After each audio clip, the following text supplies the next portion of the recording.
హైదరాబాద్ చందానగర్ లో విద్యార్థి మృతిలో కొత్త కోణం బయటకు వచ్చింది. ప్రమాదవశాత్తు ప్రశాంత్ చనిపోయాడని పోలీసులు చెప్తున్నారు. స్కూల్ ఐడి కార్డ్ ట్యాగ్ మెడకు చుట్టుకోవడంతో బాలుడు మృతి చెందినట్టుగా తెలుస్తోంది. స్కూల్ నుంచి రాగానే బాత్రూమ్ కు వెళ్లాడు ప్రశాంత్. ముఖం కడుక్కుంటుండగా కిటికీలో ఇరుక్కుపోయింది ఐడి కార్డ్ ట్యాగ్. అయితే ఐడి కార్డ్ ట్యాగ్ మెడకు చుట్టుకోవడంతో బాత్రూమ్ లోనే ఆ బాలుడు చనిపోయినట్టుగా తెలుస్తోంది. 4వ తరగతి విద్యార్థి మృతిపై చందానగర్ పోలీసులు ఏమంటున్నారో మా సీనియర్ కరెస్పాండెంట్ రంజిత్ రిపోర్ట్ చేస్తారు. ప్రస్తుతం చందానగర్ పోలీసులు వారితో మాట్లాడదాం. అసలు ఇన్సిడెంట్ ఎలా జరిగింది?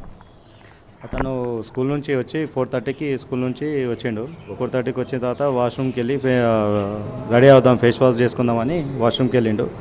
లోపల నుంచి గడి పెట్టుకొని ఇక వాష్రూమ్కి వెళ్ళి అతని మెడలో ఉండే టైని బాత్రూంలో వీళ్ళు ఏం చేసినారంటే జే వైర్ కట్టుకున్నారు, బట్టలు కూడా ఆరేసుకోవడానికి. ఈ అబ్బాయి ఆడుకుంటా ట్యాగ్ అనేది పైకి వేసింది, జే వైర్కి వేసి అది మెడకు చుట్టుకొని. అంటే కార్డు పైకి వెళ్ళిందా? కార్డు అనేది పైకి వెళ్ళింది సార్, అది పైకి వెళ్ళింది. అది ఓ 10 నిమిషాల తర్వాత వాళ్ళ పెద్ద అబ్బాయి వచ్చిండు. ఇక డోర్ కొడితే డోర్ తీయలేడు. వాళ్ళ మదర్ ఉండే, మదర్కి పిలిస్తే మదర్ వచ్చి మదర్ కూడా డోర్ కొడితే డోర్ తీయలేదు. పక్క బిల్డింగ్లో వెళ్ళి వెంటిలేటర్లో నుంచి చూస్తే ఇతను హ్యాంగింగ్ అయ్యి కనిపించింది అనమాట. వెళ్ళి ఆ బ్రేక్ని, ఆ డోర్ని అనేది బ్రేక్ చేసి లోపల ఉన్న అబ్బాయిని స్కూల్ నుండి డైరెక్ట్ రాగానే వాష్రూమ్కి వెళ్ళినారు. 2 అబ్బాయిలు వచ్చినారు. ఫస్ట్ ఈ అబ్బాయి వెళ్ళిండు, తర్వాత పెద్ద అబ్బాయి కూడా వచ్చి కడుకుందామని వెళ్ళి డోర్ కొడితే కూడా ఇది ఎంతకు తీయలేదు. వాళ్ళ మదర్ని పిలిచి వాళ్ళ మదర్ని కూడా కొడితే కూడా తీయలేదు.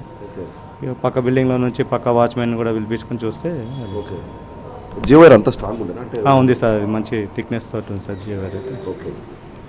ఇది బాత్రూంలో ఉన్నటువంటి జియో వైర్ కారణంగానే బాలుడు మృతి చెందినట్టు కూడా చంద్రనగర్ పోలీసు చెప్తున్నారు. ప్రస్తుతం గాంధీ మార్చురీలో పోస్ట్మార్టం జరిగిన తర్వాత కుటుంబ సభ్యులకు బాడీని అప్పజెప్తామన్నటువంటి విషయాన్ని మాత్రం చంద్రనగర్ పోలీసులు చెప్తున్నారు. Cameraman Srikanth, Ranjith, TV9, Gandhi mortuary.